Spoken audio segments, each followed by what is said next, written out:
2004년 국보법 폐지 반대 집회를 마치고 난 뒤에 경찰이 몇 번의 소환 통지서를 보냈습니다. 왜 소환 통지서를 이렇게 자꾸 보내나 전화를 했더니 그날 상당히 불법이 있었고 신 대표의 얼굴과 모든 불법사항이 카메라에 찍혔으니 나와서 조사를 받아라. 아시겠지만 그 전에는 저는 뭐 실형을 받았다거나 큰 문제가 없이 세상을 살아왔습니다. 그래서 며칠 있다 나가겠다 했더니만 3번을 자기네들이 전화를 했다고 그러더라고요. 마지막에 이제 한번 나갔죠. 했더니만 이제 그날 바로 도주에 우려가 있다고 그래서 이제 구속을 이제 집행을 했는데, 제가 여기서 말씀드리고 싶은 사항 하나는, 당시 국보법 집회를 오전 8시에 그 대회장들이 모여서 식사를 하고 아침 모임을 하고 대회를 잘 치르겠다고 결의를 한 뒤에 이제 오후가 돼서 이제 일몰쯤이 돼서 이제 집회가 마감이 되기 시작했습니다. 당시 저는 이런 얘기를 했죠. 이제 우리 젊은 혈기에 제가 몇몇 동지들을 얘기해서 모아서 이렇게 대회를 끝낼 수는 없다.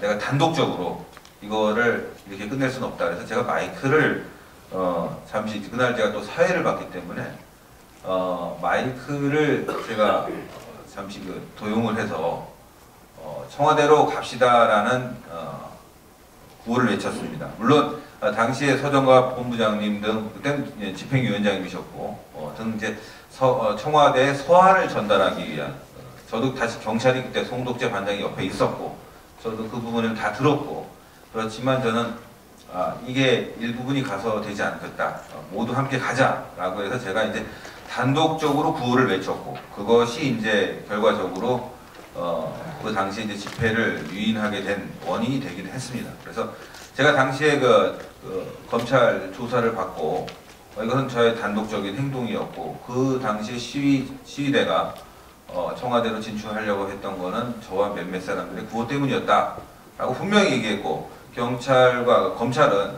이 조사에서 그 부분이 잘못된 부분은 저에게 책임을 물어서 당시에 구속과 집행유예 2년, 나중에 이제 한 70여일 구치소에 살았었고요.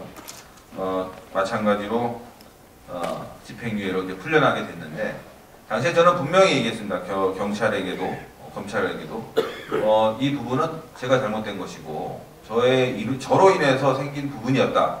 그렇다면 그 이후에 이제 재판은 끝났고, 그렇다면은 그 이후에 서정갑 본부장님을 다시 소환한다거나 재판을 하는 일은 없었어야 되는데, 검찰이라 다시 이렇게 노무현 정권 말기에 와서 했다는 것은 이 정치적 의도가 다분히 보이는 겁니다. 당시 집행부와 모든 운영진들은 불법을 저지르고자 하는 일이 한 번도 없었고, 뿐만 아니라 되도록이면 자제를 촉구했습니다. 그것은 제가 재판정에서 분명히 말했고 여러 가지 종합으로도 드러났는데, 그것을 이후에 다시 노무현 정권 말기에 와서 이렇게 재판을 다시 이제 기소를 해서 재판한 것은 정적 탄압 목적이 분명히 있었다라는 것을 말씀드리고 싶습니다. 당시에 물론 제가 구호를 외치고 앞에 나가서 여러 가지 이제 항의를 했던 부분이 있는데, 뭐 아시겠지만 기사를 봐도 알고 경찰 조서에도 나온 건데, 낚싯대를 던졌다는 이유 하나입니다. 낚싯대를 경찰에게 던졌다.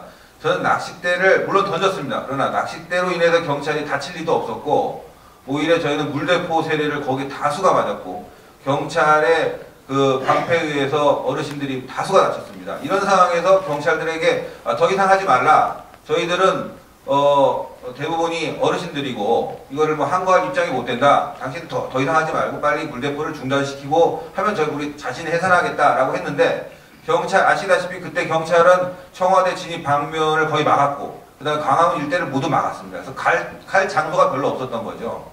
그래서 본의 아니게 마치 그 안에서 저희가 항의하는 것처럼 보였고, 일부 젊은 사람들이 저를 포함해서 어른들에게 물대포를 가하고 방패를 휘두르는 경찰들에게 항의하는 모습, 이것이 마치 저희들이 무슨 폭행을 행사하는 것처럼 이렇게 보일 수도 있었습니다. 그러나 절대 그것이 아니었고 저희들은 어르신들을 방어하려는 입장이었었고 또 더불어서 자진해산을 하려고 하는 그 입장이었다는 건 분명합니다. 그래서 이런 그 경찰의 이러한 그 행위에 대해서 집행부를 다시 기소한 것은 정책 탄압이 분명했는데도 불구하고 다시 재판부가 이러한 점들 저를 구속했고 또 저를 처벌했던 그 내용만 보아도 다시 집행부를 다시 기소할 필요가 없었는데 이렇게 했다는 점은 정치적 탄압이 분명하고 또 이명박 정권 들어와서 이런 부분들을 고려하지 않은 채 바로 재판을 또 진행했다는 것,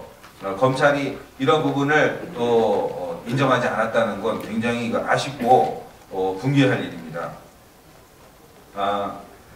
재판이 끝나고 난 뒤에 뭐 다들 잘 아시겠지만 제가 이제 그 구치소에서 나와서 그 뒤로 이제 모든 것이 마무리가 됐고 마지막 재판 과정에서 생생히 기억이 납니다.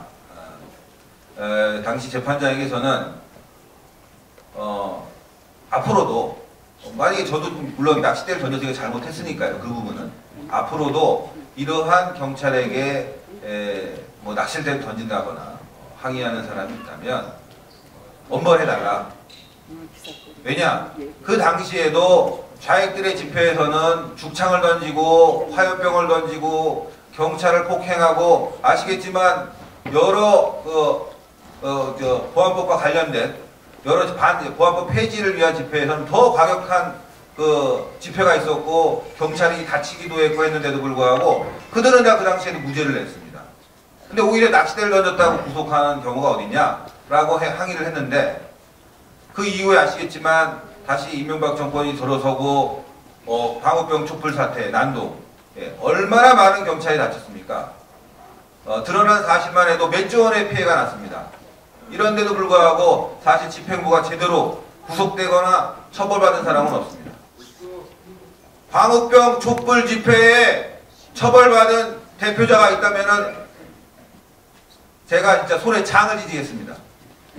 대부분 아래서 실무진이 그것도 경찰을 폭행하고 경찰을 구타하고 이런 과격한 행동을 통해서 처벌받은 일이 있어도 방어병 촛불 집회를 통해서 그 대표자라고 할 수 있는 여러 이 좌익의 우두머리들은 처벌받은 예도 없고 경찰서에 한번 간 예도 없습니다.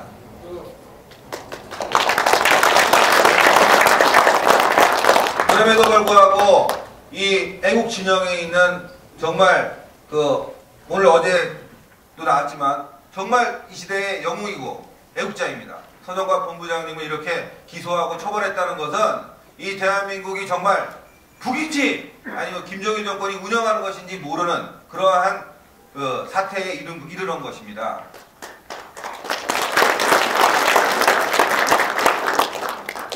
그래서 저는 제가 처벌을 받은 부분에 대해서 항의하는 것이 아니라 사실 경찰에게 낚싯대 아니라 경찰에게 욕설을 하는 자도 분명하게 처벌해야 됩니다. 그런데 대한민국은 그렇지 못하고 오히려 애국활동을 하려고 하는 사람들은 강하게 처벌하고 그렇지 못한 좌익들에 대해서는 몽골하게 처벌하는 이러한 일들이 비일비재 일어나기에 저는 이제 한 말씀 드리는 겁니다. 아시겠지만 어제 조봉암 씨에 대해서 또 대법원은 간첩 혐의가 없다고 판결했습니다. 분명한 간첩 혐의가 있었고 여러 가지 정황이 있었는데도 불구하고 또 역사를 뒤집었습니다. 이러한 일들이 너무나 많아서 이제는 이 재판부가 도대체 어디서 와서 재판을 하고 있는지 느낌이 오는, 과거 잘 아시겠지만 운동권들에게 이런 얘기가 있었다고 하지 않습니까? 공부를 잘하는 사람, 우리의 주장에 맞는 공부를 잘하는 사람들은 공부를 시키고 중간에 있는 사람들은 시위를 하자. 그 사람들은 뒤에서 공부하고 있다가 다 재판 판사가 되고 또 이 법을 집행하는 사람이 됐는데 그런 운동권들이 결국은 지금 이러한 재판들을 하고 이끌고 있지 않나 그런 우려를 하는 것입니다. 그래서 저희 국민행동본부는 앞으로 이러한 사법부의 잘못된 판단과 잘못된 일들에 대해서 아주 개혁하는 차원에서 강하게 이야기할 것이면서 또 앞으로도 많은 집회와 운동을 벌여나갈 예정입니다.